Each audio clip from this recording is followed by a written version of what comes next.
Rick, you're our resident Ohio State expert. I think your brother went to Ohio State. I'm not sure. Let's start with Quinshon Judkins. Hey, I went to Ohio State. I got a master's. You got a master's there. Yeah. You won the national title with the Salukis. That's right. You did get a master's there. Quinshon Judkins. Yeah. Transferred from Ole Miss to Ohio State, and that team is stacked.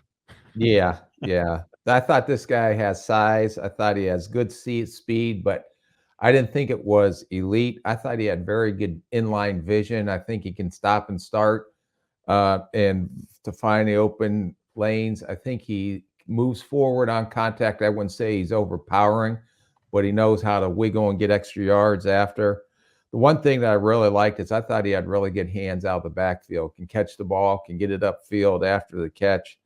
Willing in pass pro, maybe more of an absorber than he is an attacker. I thought he was very productive as a runner in the Ole Miss offense, so I'm anxious to see what he does at Ohio State. Yeah, he never had more than 3 receptions in a game, but the receptions he had, he seemed quite comfortable in the pass game. And for me, he had no fumbles last season at all, which is also noteworthy. And his vision, I thought he had the best vision of the guys we're going to talk about. Yes, yeah, very good eyes, especially when he got to the second level. He runs the open field. Go ahead, Mike. Yeah, I want to preface by saying I had him at 4, but I really like this running back class. Like I think the guys that we're going to talk about are all early day 2 type of guys, and I would put him in that mix as well. So putting him at 4, I don't think is too much of a slight. I think he's really talented. You've obviously seen him carry a massive workload. I think he's quicker than fast, which at 220 pounds, I'm not going to complain too much about a guy who can move the way he does as suddenly at that size. And when you do, like, he breaks a ton of tackles on tape. You don't see a ton of home run hitting ability, but also the Ole Miss offensive line he was running behind was pretty bad. So I'm excited to see what he does this year, because this Ohio State line is one of the best in the country. He should have a lot more lanes to run through, and against probably some lesser defenses in the Big Ten. So yeah, I'm a big fan of his game and the receiving ability as well. I think all these guys that we're going to talk about are actually pretty impressive as receivers. So he in that list as well. So, Mike, unlike the wide receiver group, this running back class, you prefer to the 2023 group? I do. I think it's a very good class, or should be a very good class when it's all said and done.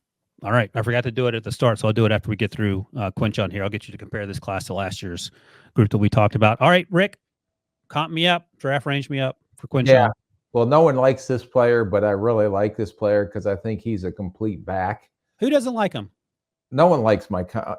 I like my comp, but no one likes the player. My comp was Rashad White when he came out of Arizona State, because I think he's a bigger back with very good vision. I don't think he's a home run hitter with elite speed, but he knows how to get yards after contact. And I put him in there because I thought White has very good hands out of the backfield, and I thought this kid had comparable hands. Second round? Second round. All righty. All right, Mike, what do you got? I went with Ryan Matthews, the old Love it Chargers running back. A guy who just kind of a complete all-around back. You know, not a lot of holes to his game, not a lot to dislike, and it can be a bell cow at the next level. Rick, where did Ryan Matthews go to college? Boy, I don't. That one I got. You stumped me on that one. Southwest. Do you know, Mike? Fresno State. Fresno? Was it Fresno State? Okay, I knew it was out west. I couldn't remember where. I wanted to say San Diego, but that's where he played. All right, my comp, Rick, cover years. I struggle with this. I was trying to look for a guy that went higher than I thought, was a good athlete, and sort of did everything well. Keyshawn Vaughn. There we go. That's what I was waiting for. I think I'm gonna have to dollar bet this up. Is he still in the league? Who knows? Don't add fuel to the fire, Mike. Also, I don't know if Keyshawn Vaughn was able to make some lateral cuts like this guy. He was a third-round pick somehow. He's a third rounder. I don't know how. Yeah, I don't think he should have gone that high either, but I mean, okay. I struggled. All right. Listen, we know that my forte isn't comps. Yeah, really? I think that's what we've concluded. Games to circle for Quinshon and Ohio State. Oregon, conference rival, and then Michigan, of course, which is late in the season, November 30th. And we all agree.